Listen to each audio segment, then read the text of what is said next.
Well, as you know, at this stage, Ireland's Autumn Nation Series kicks off in fine style on Friday night. New Zealand are in Dublin. We should say right at the top, and we're happy to say coverage of the Autumn Series here in Indo Sport is brought to you by Energia. They sponsor Irish rugby at all sorts of levels. At grassroots, there is, of course, the Energia AIL. They are the official energy partner to Leinster, Connacht, and the Irish men's and women's teams. And you'll hopefully be aware as well of the Energia Rugby for All initiative.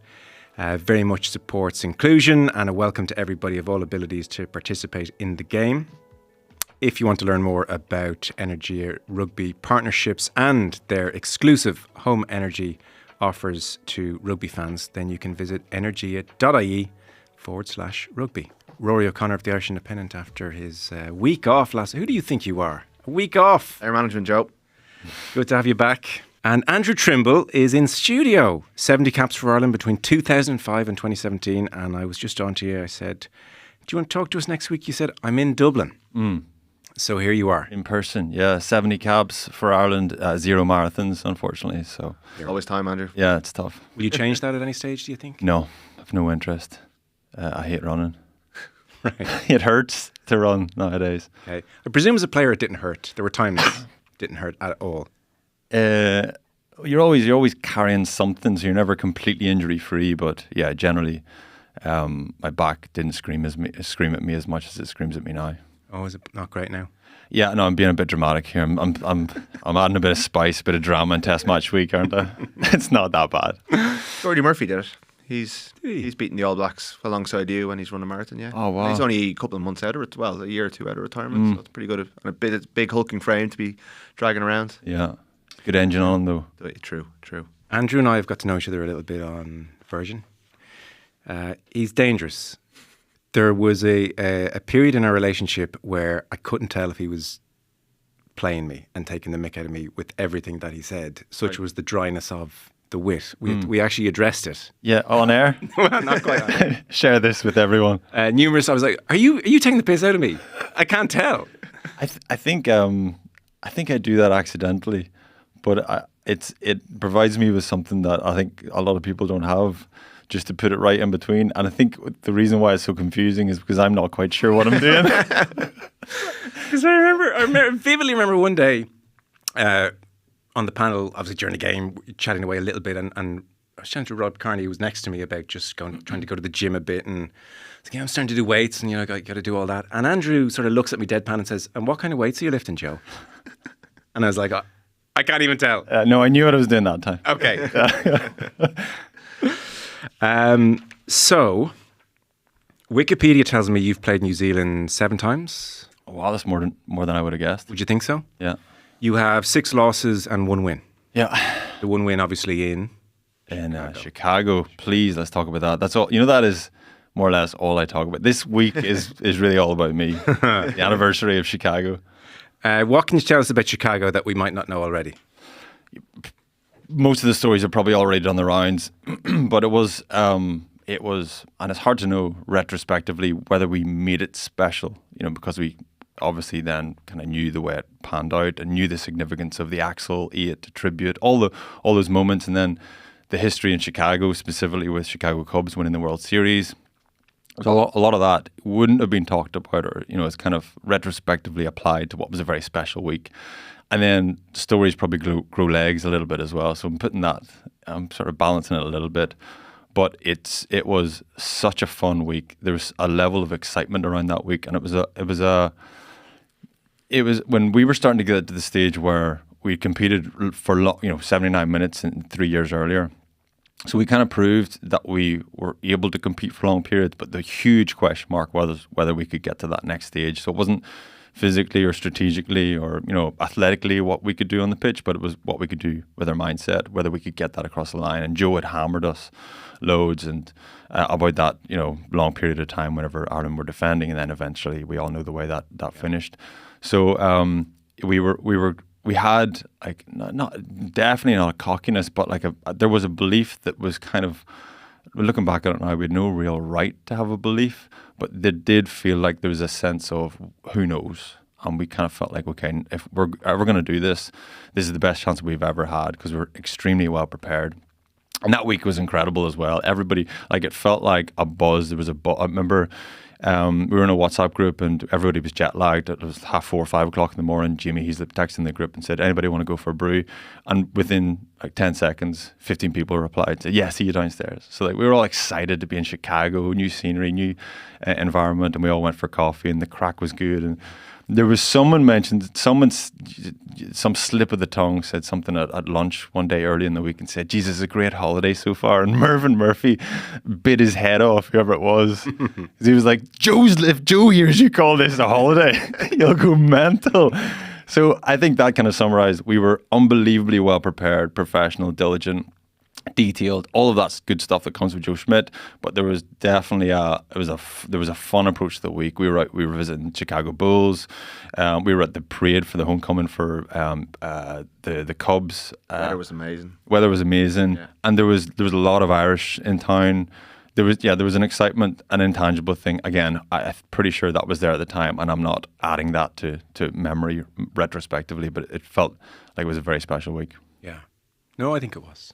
Yeah, it was. Yeah. And I think some people, because it was in Chicago and stuff, it's almost, I don't know if it's been dismissed. It hasn't been dismissed necessarily. I know Patrick McCarry's written a play about it, so it's not being dismissed. But I think some people look at the 2018 win as because it was in Dublin, and I guess the All Blacks had come back the following week, and we'd seen, or 2 weeks later, with the Blacklash. But I always look at that, like, even though they were missing Retallick and Whitelock, both of them, I think, in the second row, and Kino started, and they maybe took their eye off the ball slightly, but it's still, like, they came back so strong in that second half. Like, Ireland, it looked like it was happening again, and to wrest control of the game in the way that you did, and to score 5 tries against them when they never conceded that number of tries before. They were still, I think they were a team that was starting to fall away from the 2015 heights, but they hadn't fallen far at that stage. It was really 17 when it started to happen. It was an incredible achievement, and like, someone has to be the first. It was incredible that you went and did it that day. And like, I think the fact that it was in Chicago makes it all the more special, because it was an amazing week. Even just well, that's good, because I think some people might be of the opinion they were on a bit of a jolly. Maybe. I mean, that's a very harsh way to put it. That's your only win. I'm not trying to take away from it, but given how they performed subsequently in Dublin, there's a sense of, well, Chicago, and they were off doing their touristy stuff as well, and maybe they weren't as tuned in as they might have been. I don't know if that's true or not. Yeah, well, that focused the minds for them, and then we saw a couple of weeks later what that did to them. Yeah. We probably didn't, despite, actually, 2016 only happened because 2013 happened. And probably for them as well. So there's definitely not a cockiness, but even the fact that I'm saying not a cockiness, but there was a slightly more laid back approach maybe from them, because if you've never lost in 100 years, no one in your country has ever lost that fixture. Yeah. I mean, there's an inevitability, of course, we're going to find a way to get this done. And maybe they think, God, they didn't beat us in 13 that time. I mean, well, they'll never beat us. Never going to happen. Yeah. And you know, for us, that was the big challenge. So if that was their mindset, I'm not saying it was, who knows? But something changed. And our mindset then at halftime, I remember Johnny and Rory in particular were pleading with us. We have to keep playing rugby. If we stop playing rugby, the only reason we're in this position is because we've played rugby.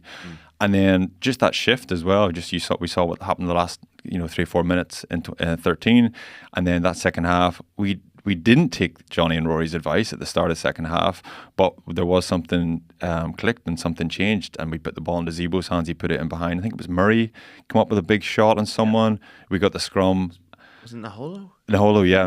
One of the big guys. One of the big lads, like over his own line. Yeah, brilliant moment. That was a rousing moment. I think that might have been Johnny turned to the crowd. There was that was us not just surviving an All Blacks kind of, rousing ending to a game. That was us in the ascendancy, in the driving seat, and not just holding on, but wrestling the game back and finishing strong, and then Henshaw getting over for the try. So it was amazing, and just the fact, so many drunk Irish supporters having the times of their lives. It was brilliant. We looked up into the crowd, saw O'Connell and Doug Howlett was there. Dougie Howlett, the two of them. Yeah, it's a great picture. It was brilliant. It was lovely, and we all saw them at the same time, and it was we'd have loved, someone like Drico, him to be involved in that. He was there.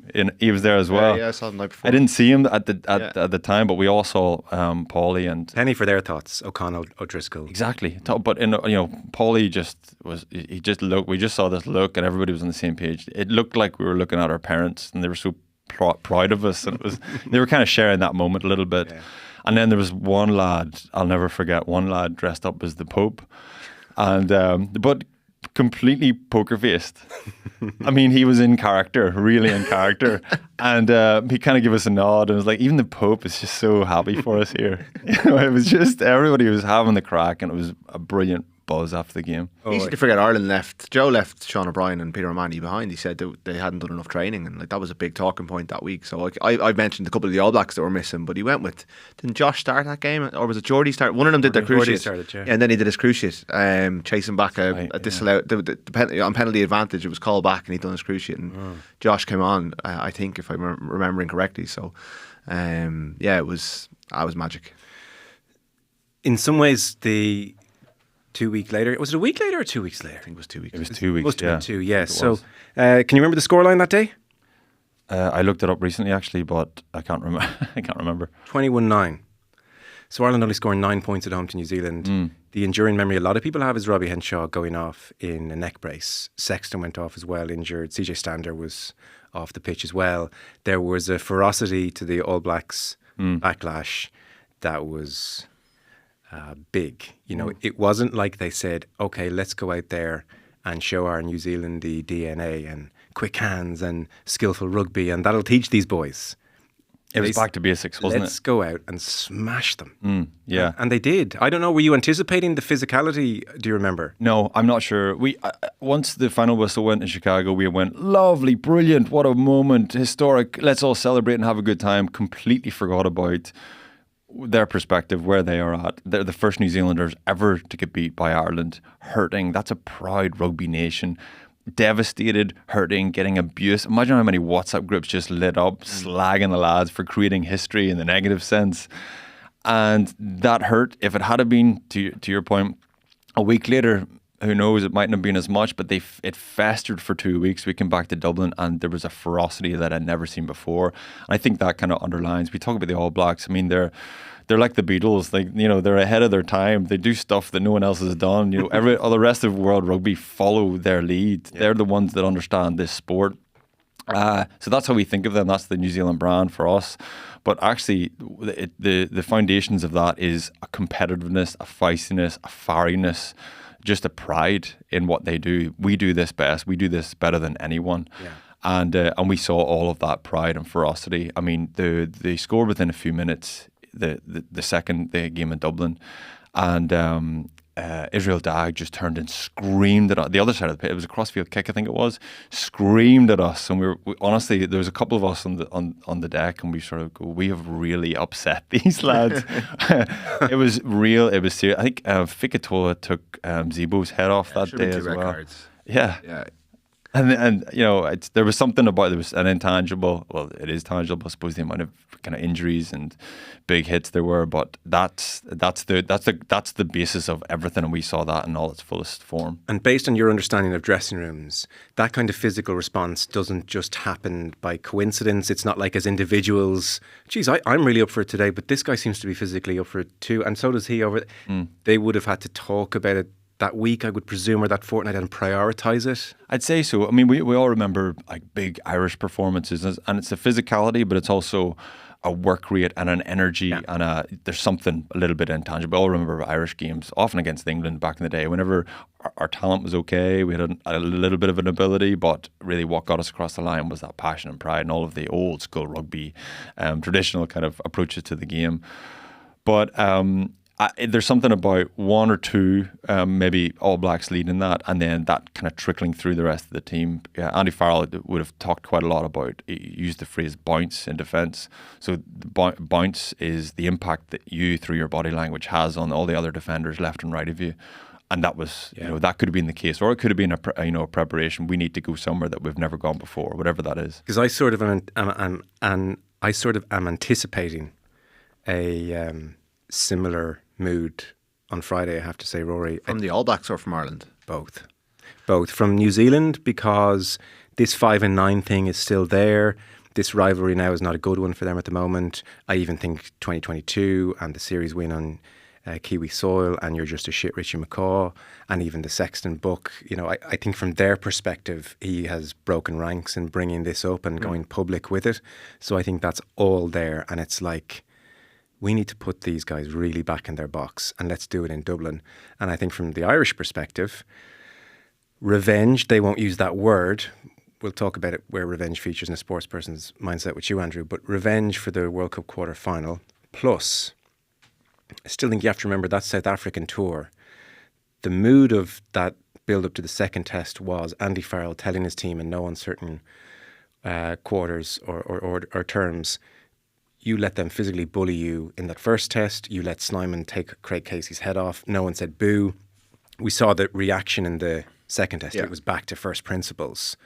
And so I think that's so fresh in the mind. I don't think first principles will be forgotten in the build up to tomorrow night. So I think both of them are going to be talking about the physical stakes for this game more than they might for lots of games. You know, you can only focus on 1 or 2 things, 3 things in a week, really. Yeah. I think for both of them, that's coming. I think it's a good example, because I was going to bring it up that between Test 1 and Test 2 was quite similar to Chicago into Dublin for the All Blacks, and Farrell pushed a lot of buttons. I think the players were quite shocked by his reaction to that first Test defeat, that after everything they'd done, strips were being torn off. The captain was dropped. Bundy Aki was dropped, World Player of the Year nominee and your captain gone.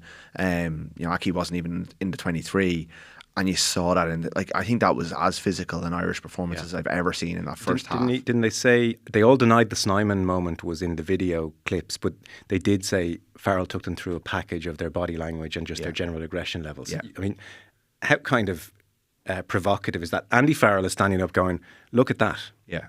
So I just think that's still in the ether for the team. And I do think Farrell has railed a little bit against perception that his environment is a happy one and it's happy clappy and everyone's enjoying themselves all the time. I think that started to bug him a little bit, and he maybe felt after that first week in Johannesburg that everyone was a little bit too comfortable, and he just lit a fire under them. Sorry, it was a deserved fire, because they were second best in that first test, and you know they've been so good for so long. His greatest challenge is to keep lighting fires and keep them going. So if they bring that level, the motivation is there for both teams. You're right. I think if you were looking at it mentality wise, the World Cup quarter final, considering the 17 of the 23 played in it, or were part of the 23 that day, Jack Crady didn't get on. Surely that's the higher motivation, that they want to go and they think they're a better team than New Zealand. Like, they're convinced of it. Johnny said it in his book. They think that they were the better team and they just were beaten on the night. And even Farrell said yesterday, we could have won that game. We got to remember we were very close to winning that game. Yeah. So their sense of injustice is that they were beaten by a worse team who gave an era-defining performance on that day. Yeah, no, listen, we don't have to rank who's more motivated, but I'll give you a final word, Andrew, and I'll take everything Rory said, but I'll throw on another layer for New Zealand, having listened to their press coverage all year. They've been beaten 4 times in a row by South Africa. They've beaten what they don't consider a great English side, but only just about. There's still a degree of Ireland and France is going to define our season. Is it going to be a good one or a bad one? So these players know if they lose to Ireland, and Scott Robertson knows it's coming on thick and heavy back home. So I just think it's going to be ferocious. I think there's such motivation on both sides. I think it's going to be ferocious. I think they need to marry that, though. I don't think that will be enough to beat this Ireland side. They have to outsmart this Ireland side as well, and that is a huge ask, I think. Okay. So they can probably get themselves into a headspace to bring that level of aggression and confrontation, line speed, physicality, all that good stuff. But they have to marry that. There has to be a subtlety and there has to be a sophistication to their phase play. We saw moments of it last week against England. I thought, whatever New Zealand think about England, but I thought there was a lot to that English defensive performance. I thought it was very formidable. I thought it was nearly the complete performance. I know there's tackle stats being thrown around. Tackle stats for me are pretty misleading. I thought they had a lot to deal with, and against a pretty formidable English defence, scoring 3 tries and playing some okay rugby at times, the energy kept in that England defence. So they've still got that, and they'll need both, I think, to come to Dublin with and get a bit of joy. Something I want to ask you about was, I guess Johnny Sexton's book is very fresh in everyone's minds. Rory, I know you read it. It was very telling. So you first played for Ireland in 2005, Andrew. And Sexton obviously made his debut in 09 for Ireland, and then I guess it's around 09, 10, 11, 12. He's talking about coming up against New Zealand. I know, this is a very successful Johnny Sexton at this stage, winning European Cups with Leinster and doing just fine for Ireland. But he talked about the dynamism and the kind of fitness, actually, of Dan Carter and New Zealand. And he talked about puking in the dressing room after one of the games and just thinking it was different level to everyone else around him. And it reminded me of around like 2000, 2001, when Keith Wood was still playing for Ireland and O'Connell was coming on the scene. They were looking at the English team and saying, we're not as fit as them. Like, how do we get to their level? They were behind them physically. And they obviously got up to those levels across the 2000s. But for Sexton, the 2010s, there was a degree of like physically, we need to catch these guys. If you were there from 05, I presume you would have felt that when New Zealand, that physically Ireland were just not on their level. Yeah, it felt like it. Now, there was a number of times we toured New Zealand. 06 was my first tour. And I remember my kind of takeaway from that tour was just the breakdown was just, it was just like someone just exploded and all these bodies just landed. Like the intensity and the pace and the speed of that breakdown just emerging.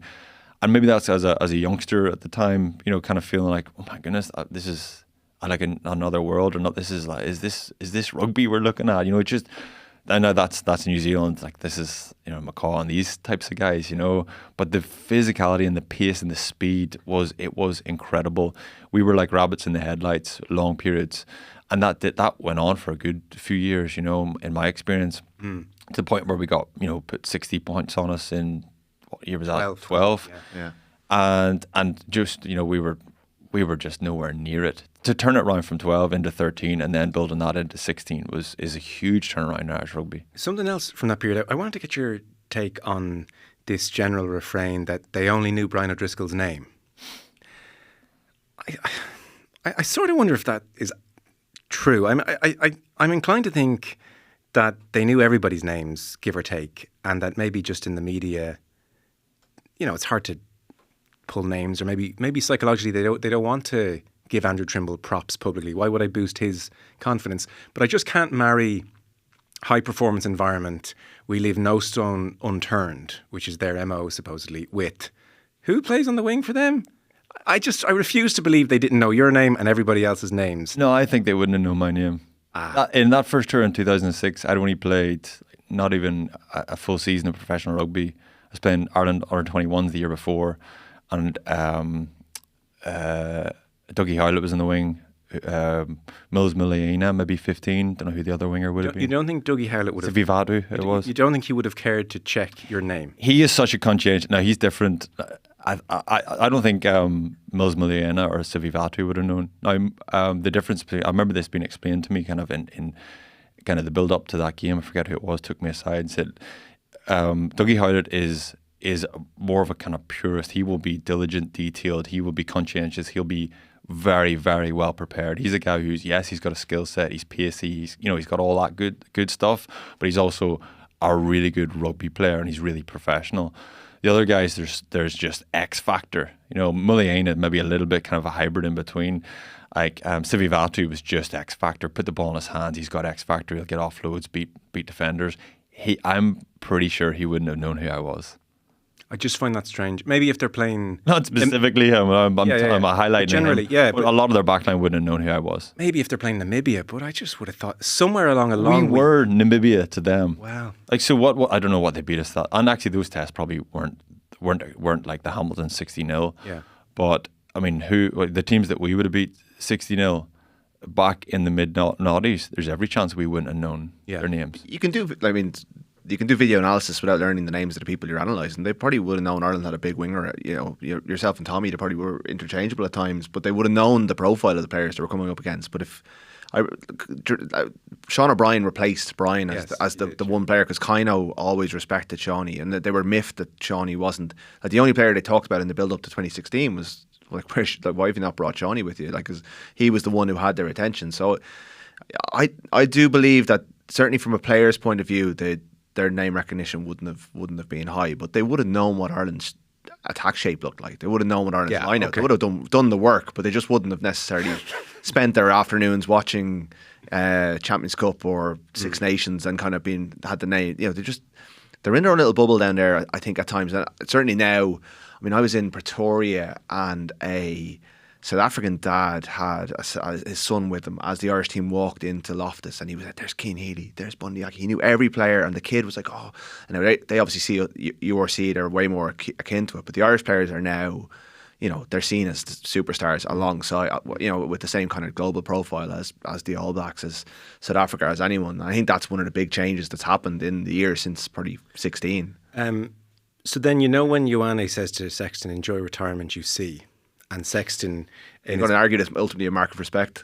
No. I thought Sexton's response might be quite telling, because in his book he says back to him, you're just a fake, humble mother ducker.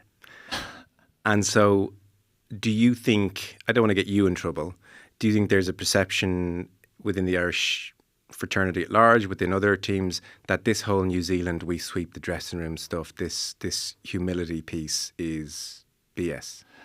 Well, it's been tested in the last number of years, because it's okay to be humble whenever you're the best team in the world, effortlessly the best team in the world, year after year. Granted, 1 or 2 disappointing World Cups, but everybody was like, okay, that's a mistake. They're still the best team in the world. They set the standard. So I think it's easy to be humble. I'm using inverted commas. I think it's much more challenging whenever you have to dig deep. You have to get to that place where you build up that rivalry in your head. You've got that competitiveness and you've got that feistiness. You know, some of that maybe wouldn't be typically described as humble. And so Johnny touched on something I think that is there. It is real. I think if anybody talks about humility as much as New Zealanders talk about humility, there's a suggestion that that's not that humble. We're the most humble team in the world. Yeah, here's our book on humility. Literally, here's a book we wrote on humility. I don't think they love that book, actually. No. I was at a talk Dan Carter gave, and I don't think they were best pleased about that book. Yeah. But it definitely plays into their brand. It does. And even during the World Cup, they put out videos of the team helping unload the truck and like, look at us, we're wonderful. At the same time, Mark Talea was stood down for the World Cup quarter final for disciplinary purposes. Ethan the Group missed Twickenham last week because something that happened disciplinary and is not in 23. So the old, you know, good people make good All Blacks, no dickheads kind of policy is being breached on a more regular basis now than it ever was when that great in that 11 to 15 team. You could argue in their defence, I don't know what Talea did, by the way, I straight up don't know. But you could argue, actually, God, to drop him for disciplinary reasons for a World Cup quarter final shows a certain adherence to their DNA of, hang on, if you misbehave, we're not just going to say it's okay. So that was kind of admirable. Like, I don't think it was. But it just shows players were less likely to stay in line, even though what was at stake. I think he went out. I think that was reported that he went out and broke curfew. What the Groot has done hasn't been reported just yet. But it was some breach of team protocol. To be fair to them, I think some teams, if you know, superstar Trimble broke curfew, I think they'd say, "Oh, World Cup quarter final, Andrew, don't do it again." But you're obviously starting. Yeah, well, there's some players that there'd be more of a hard line. Undroppable players like myself, I would say, in that category. The humble piece, I think, it just got a little bit old. I think people started kind of rolling their eyes a little bit, and people are cynical at the best of times and kind of maybe a little bit fed up hearing that. Yeah. And so that's why, you know, Johnny's response is perfect. It would have been better if he had said it straight away rather than going away and then realising and think of a good comeback and then going over chasing him across the pitch. He was a bit shook. He just called me a C. I've just retired. There's a lot going on, in fairness. Yeah, exactly. Imagine what's going on in his head. Yeah. I remember I was in the stand at that stage, and I was just player camming Johnny just because I suppose I care about what he's thinking and what's going on and the turmoil that's in his head. So I remember I had, before even all of this came out, the details around what was said, I remember saying he has said something, he has been a dickhead there. He has said something real, like, but I think where we are now, so getting past that no dickheads humility piece, it's okay to be a dickhead if it's your dickhead. You know, like Peter Mahoney, for example, him saying to Sam Cane, we all thought that's hilarious. Not one of us Irish like listeners or supporters thought he was being a dickhead there. But he will 100% be perceived that way in New Zealand. Yeah. So, and this is what this is the Farrell era. That's why it resonated so much with the team and elsewhere. Be yourselves, you know, and Rico Ioane, obviously he's feisty, obviously he's competitive, and obviously wanted to land a blow on Johnny on a personal level. You know, I don't really like that. Johnny hated it, I'm sure. A lot of people wouldn't like that, but you know, he's just he's just being honest, I suppose, and wearing his heart in his sleeve. All is fair in love and war. Were they more or less about as mouthy as any other team? Oh, and the All Blacks. I don't think they would have been particularly mouthy with. Again, I was only part of one game where we beat them. True. We didn't deserve to get mouthed at. I'm not going to lower myself to. I don't even know your name. Genuinely, I know you're kind of slagging. Like, it is actually respectful to Johnny to be that abusive to him. Yes. But Johnny didn't. Like, the equivalent of Johnny 20 years earlier didn't exist because they didn't. There was no rivalry. We didn't exist until 2016. We landed, and all of a sudden there was a rivalry, and they knew all their names very quickly. Yes. Okay. Let's get into the game.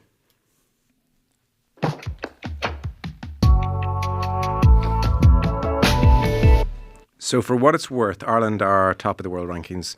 They are looking for win number at the Aviva. 20. Correct. 20 in a row at the Aviva. 24 and 25. The one being... Hang on. Sorry. Red card. No. France Johnny was injured. He'd been... he failed the HIA in the week, and I think Ross Byrne started. Or Billy Byrne started, and Ross Byrne came off the bench. Empty Aviva Stadium. I can't remember it. There was really grim. I think it was like 15-14. It was... What year was that? 21?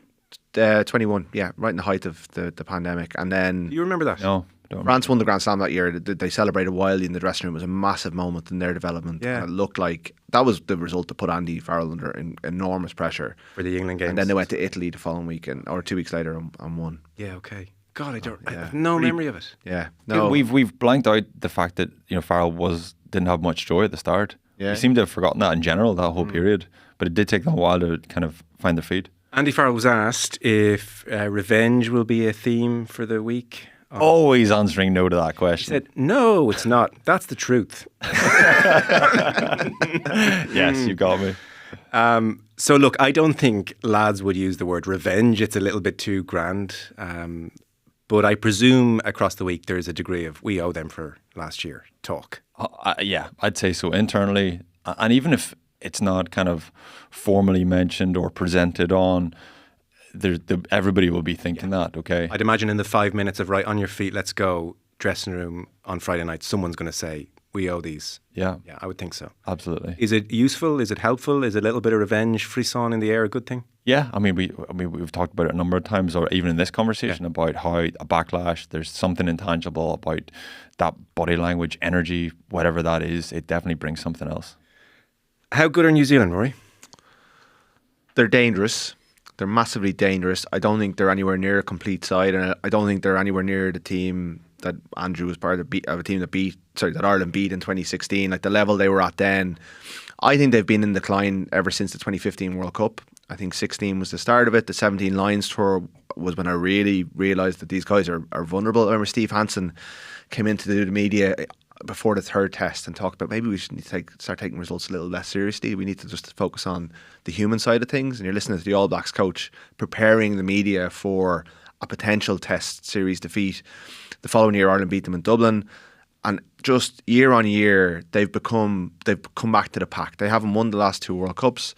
They could have last year. Like they roused themselves for a really excellent run through the knockouts, but for that red card, they could have beaten South Africa that day, and they were immense against Ireland. But that was the performance of an era. They're not as consistent as they used to be. They're not as consistent as Ireland. And Scott Robertson's come in, and there was only 10 of the 23 that played against Ireland at the World Cup still in the squad. I know some will come back. So they've had a huge amount of change, and way more change than Ireland have. They've had a fairly, by their standards, average year.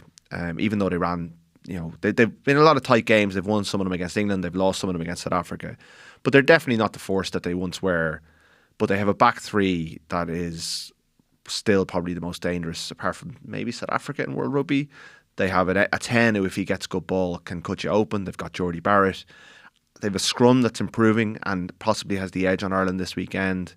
And they have the breakout star in World Rugby in Wallace Atiti. So you can say that they're not the All Blacks of old, but it would be stupid to say they've become a bad team. They've just, relative to the greatest team of all time, they're not as strong as they once were. And on balance, I think Ireland are a better team, even if New Zealand have some individuals who Ireland, we just don't produce players of that kind of danger. And that X factor is a terrible phrase, but it's the one that keeps coming into my head. Yeah. All that being said, it does feel like there's a bit of kind of excitement and expectation in New Zealand around Scott Robertson and where he's going to take this team. Yeah. He's not going to take this team where they want to go, in the last 6 days since Twickenham. But there's definitely moments whenever you go, and you touched on it, they're dangerous. There is X factor, using inverted commas. There is an ability to really hurt you and do damage on moments and the glimpses of opportunities. And against England, there were long periods where they were under pressure, but they still found a way to get an offload, to find a little bit of a gap, an opportunity, and then Talea just showed just how dangerous they are. So there's that. It's slightly more put the ball into the hands of someone. I think there's slightly less thought from like a structural approach, and more of a put the ball into someone dangerous, put it into his hands, and he'll do something. And we'll be able to get a foothold in this game that way. That sounds a lot less sophisticated. Yeah, I think so. I think it is less. I think they're less sophisticated. I think they're going back to basics a little bit. Now, and that basics is kind of illustrated by Bowden Barrett kicking the ball, I don't know how many times last weekend at Twickenham. But that's a pragmatism that they have to go back to that, because you're playing against that English defence. We'll not see anywhere near that much kicking, I wouldn't have thought, this weekend, because Ireland's defence wouldn't be as confrontational or as aggressive. There wouldn't be as much line speed, so there's no need. Yeah. But yeah, New Zealand have probably had to go back to basics and be a little bit more pragmatic. Yeah. It's efficient as well. I think Ian Madigan made the point on the show the other day, they can score off first phase, or two passes and Will Jordan suddenly in space, whereas Ireland, an awful lot has to go right and an awful lot of effort has to go in to construct these multi-phase tries that Ireland can score from. So while it's sometimes simple is not necessarily a bad thing. Yeah. Are you worried about the Irish scrum? Yeah, I think anytime Ireland go in without Tadhg Furlong, you have to be a little bit worried. Yes, Finlay Bealham has credit in the bank, but the scrum was poor in South Africa, both tests, and John Fogarty's come out in the media and said that it was nowhere near where they wanted it to be. Sheehan's not there. Kelleher's played 12 minutes this season. His replacement, Rob Herring, hasn't played at all. Tom O'Toole still, while has beaten the All Blacks, I think he came off the bench in 2022 and is a very good around the park player. They've never really trusted him to play a big test at tight end unless they needed to. So he's been in the camp for 2 or 3 years now at this stage, and they still only play him when they need to. So there's a lot on Bealham's shoulders. They've picked a really big back five to support them. I think they'll get a lot of power through their second rows. But New Zealand's scrum is really improving, and they have a bench, the front row replacement bench, that will make more of an impact than Ireland's. Cian Healy's coming towards the end of his career. O'Toole is, should be in his prime, but is very inexperienced and is not a renowned scrummager. You see a lot more of him than I do, Andrew, up close and personal. And then Herring, I think, is an excellent set-piece player, both scrum and line-out, but just hasn't played all year, so it's hard to, you're kind of putting a bit of faith in him being able to pitch up. So I think it's one of the major areas concerned that New Zealand will go after him. Ireland had the first choice front row on the pitch in Paris, and Wayne Barnes whistled them off the park, and they still think they were in the right that day, but that doesn't matter because the ref didn't. So I dare say, Andrew Porter is used to being asked to do 70 plus minutes. Tadhg Furlong's used to being asked to do 70 plus minutes. I suspect Finlay Bealham will be asked to do 70 plus minutes. I'd say he'll do 6. I think they'll trust O'Toole. It's just whether, I hope O'Toole comes out and delivers a performance that means they can trust him forever. But until we see it, it's hard. You got to have a little bit of a doubt around it. It's not a glaring opportunity for New Zealand, but it is. There's a slight question mark all across that front row. Like, Porter's the established, first choice, but as you said, he's not got the rub of the green with referees of late. And then minutes in the legs of both hookers. And Finlay Bealham has had opportunities in the past, and he's vindicated his selection, but that's not Tadhg Furlong, to your point. So there's 3 kind of question marks over the whole front row, and all it needs is 1 or 2 of those to feel. Quite a few areas you would happily do player cam on Friday. This matchup with the back rows, I think, if we could have 6 player cams, I'd watch it. So we have Byrne, Van der Fleer, Doris against Wallace Atiti, who Rory has mentioned, and we talked about on Tuesday. It's a bit of a phenomenon overnight. Sam Cane, Ardy Savea. So who are you taking? Wallace Atiti is incredible. Just what he did at Twickenham, just bursting onto the scene and just being a youngster. Just wonder how that level of performance will continue as he kind of matures a little bit. and knocking edges off and inevitable maybe second season syndrome or whatever his career looks like. But he just looks, he looks the full pie. He looks like someone to get excited about. Compare him to Tadhg Beirne, and they're very, very different. But whenever you look at what Tadhg Beirne's done at Test match level on tour in New Zealand specifically, and how good he was, that was a big moment for him. That was a coming of age, right? This guy is incredible, and able to mix it in the second row and the back row. Doris has been really good this season so far. And talking about Ciaran Doris, we bore ourselves because we talk about how consistently good he was. Probably dropped off a little bit towards the end of last season as a reflection of Leinster dropping off a little bit in general. But he's back this year in a big way. Got a stamp of approval from Andy Farrell as well, team captain. He's going to lead this team for a number of years now. And he leads it in what he does, his skill set, his physicality, everything. And he's obviously going to develop more and more as a leader. So I think Ireland are in the driving seat in a number of different departments, as in they're the world number one. They're the ones that kind of set their stall out, and this is New Zealand to disrupt that. But this is certainly a New Zealand back row that is capable of disrupting it. Obviously, I think a consistent, unless I'm wrong, you'd know Rory for sure, but from memory, a consistent in all these 5 Irish wins to some degree or other has been Johnny Sexton. Yeah. So you are stood out in the wing. You know the importance of the milliseconds that Sexton with his class can buy you with the ball, that extra yard of space that he can manipulate. This is a big test for Jack Crowley, a whole host of areas. 1, getting the attack going, and 2, I guess you got to be careful how you kick against this brilliant counter-attacking team. So this is a big one. I think so, yeah. And the kicking game in particular, that's the biggest challenge with Jack Crowley. There's been a lot of questions asked of him this year. But for me, there were no questions asked up until the tour in South Africa. And that was because, Frawley got the drop goal. So that immediately introduces another kind of conversation with him. And then Munster this year, Jack Crowley's just suffering because he's playing in front of a beaten pack and a turbulent environment or a difficult environment, whatever's going on down there. He's forced it at times. Like it was in South Africa, it might have been Sharks, but like first 40 seconds throws a pass that isn't on, intercept pass, Stormers, yeah. Stormers, first one, yeah. I don't think that's a reflection of him. I think that's a reflection of all of this other stuff. Because actually it was Tadhg Beirne that threw a bad pass to him, and then he threw a bad pass to someone else. So they're all on the back foot. Be amazed if they're doing that in the green jersey. Absolutely. Can you imagine the breath of relief he breathes going to Portugal, back in the environment, back with Farrell, back with his teammates that he knows. Last time they were together, they were winning games in South Africa. That there'll be an excitement from him, and I think we'll see that excitement and relief and that comfort from him being in that environment, contributing to leading that environment as well, and just getting away from Munster will be very, very good for him. Your point there. So you'd have an experience of this, I suppose, on the wing. Who was your big rival? Who were you fighting it out with for a jersey? Can you remember? Tommy, Bo, often. Usually one of us was injured, so we didn't actually compete that much. I'm just wondering with Crowley. So he arrived and post Sexton very much anointed and did very well, in fairness to him. And now suddenly, because of Frawley's form, there's a conversation happening. He won't be immune to that. His friends will tell him about it. His family. He may read the papers because he's a normal human being. Sexton has talked about how it's not easy being a number 10 when there's a big rival for your jersey. It's a decision-making position. You need security of tenure. You can't be thinking, oh my God, I tried this, it didn't come off. Is Frawley warming up?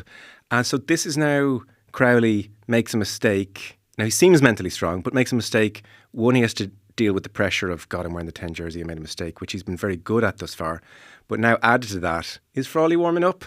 So there's a bit going on for him. It's not easy.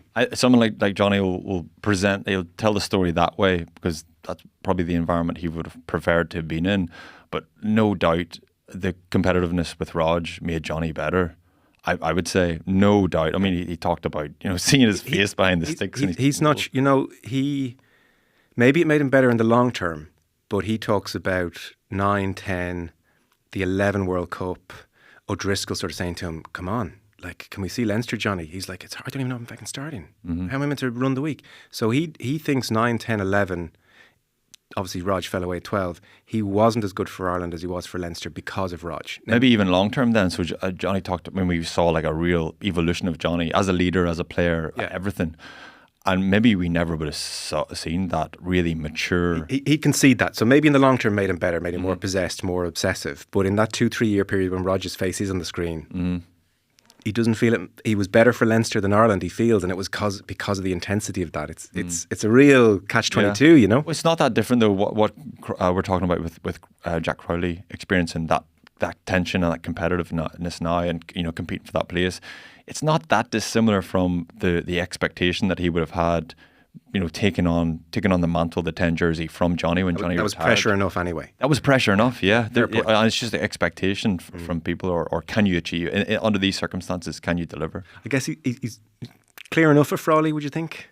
I asked Andy Farrell about it yesterday, and he said, look, he's got some credit in the bank, but there is competition. I think if Friday night goes bad, or tomorrow night goes badly, he's not that far ahead. That Frawley has come into the season looking the part. He looks like he's got a bit of a hot hand. I know he picked up a little bit of an injury, but whether it was taking command of a Champions Cup final, I know it didn't finish the way he wanted it, but he was so good that day. South Africa coming in, it was the first time Crowley was taken off in any of the test matches last season, was in that second test, and Frawley comes on and Crowley has to watch from the sideline as someone else is the hero in his position. I think Frawley would have gone to Portugal knowing he wasn't going to start this weekend, but knowing that if he trains hard enough, he will get an opportunity in one of these games. I don't know if he has to wait for Fiji. I suspect Farrell would share, because he loves cohesion and continuity, Farrell would share that Sexton idea of a 10. He is Owen Farrell's dad after all. He knows, he built a world-class 10, certainly played a huge role in it. Yeah. I think he knows that a 10 can't be doubting himself that much. But at the same time, if Jack Crowley does turn up and play the way he's been playing against for Munster, which I don't think he will, but if he does, if he's not converting tries, if he's missing kickable penalties, if he's botching restarts, if he looks like his confidence has deserted him, well then Frawley is there putting his hand up going, I'm ready, put me in. And I don't think the distance is that far between them right now. And the other thing Crowley has to deal with is, and Frawley has to deal with this too, is that Prendergast is the long-term project, and they're putting a lot of time and investment into him, and we'll see him, I believe, in the next month as well. But no, Johnny's a great example. No career is linear. Jack Crowley may go on and win 100 caps for Ireland, but there will be a spell where he finds himself out of the team, and it's how he responds to that, and it's a big test of his character. I guess it's not a bad time in a World Cup cycle to have this, that he has to come through it, and by 2027 he'll be better for the experience. But he's looking at the Lions next summer, as he wants to be the starting 10 for the Lions, so he needs to stay in the Irish team. He wants to just nail this role, and I think Friday's a big game in his career, and at this stage of his career I think it's a big game for him. Yeah, the fact that Farrell used those words, he's got a lot of credit.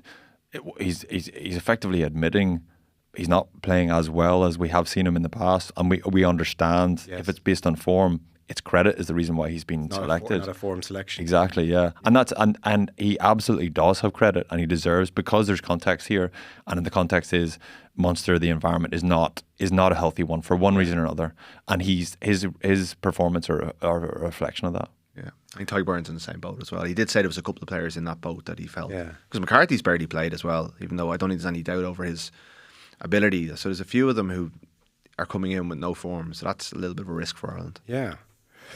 Final word. Who wins and why? Any other business we haven't mentioned? Rory? I think I've come into the week very confident that Ireland will win, and that's been chipped away at all week. And I still am holding on to it. Why is that?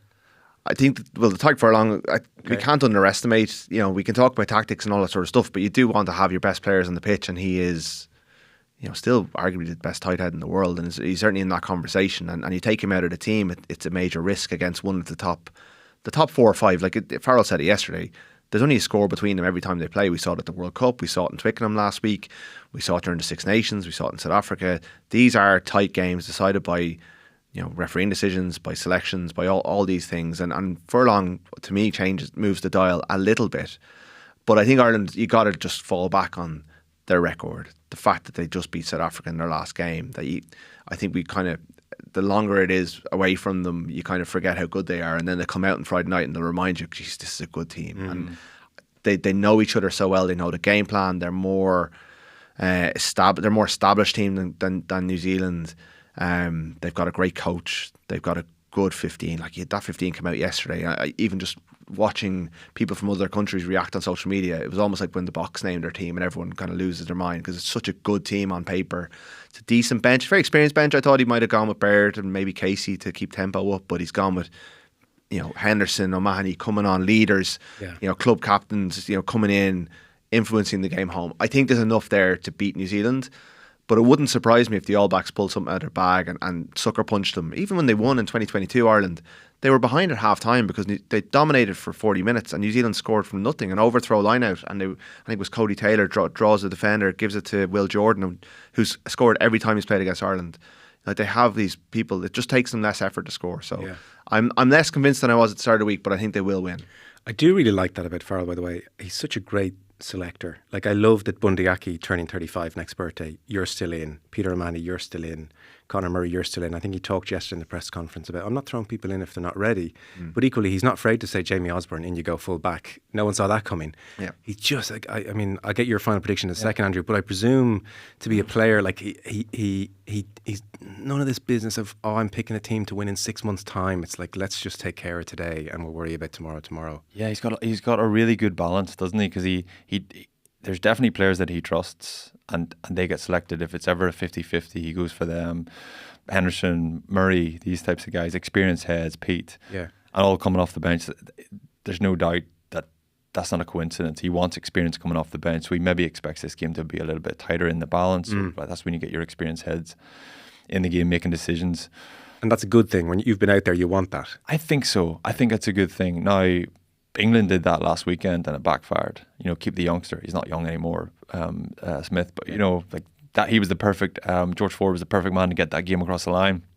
And it wasn't in the end, ultimately. But I think kind of reflecting what you're saying as well, I'm nervous about it. But it's just because maybe younger guys aren't nervous. Just kind of remember that New Zealand, we just need to still be careful and still just remember just how good they can be. Just all of that stuff we were talking about, and because like 20, this kind of feels like any moment, any break between a campaign could be like that England game in 2019. Could just, oh, right, we got carried away. Now let's have an ice age for 2 years. Maybe that's just the most Irish thing ever for me to think like that. We only timed that with World Cups. Don't worry. Yeah. We're golden for the next 2 years. Yeah.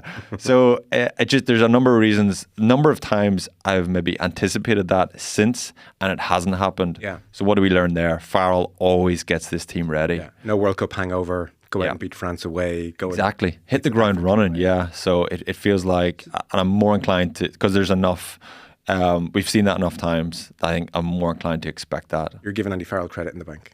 Yes, yeah. Not on form and credit. Yeah.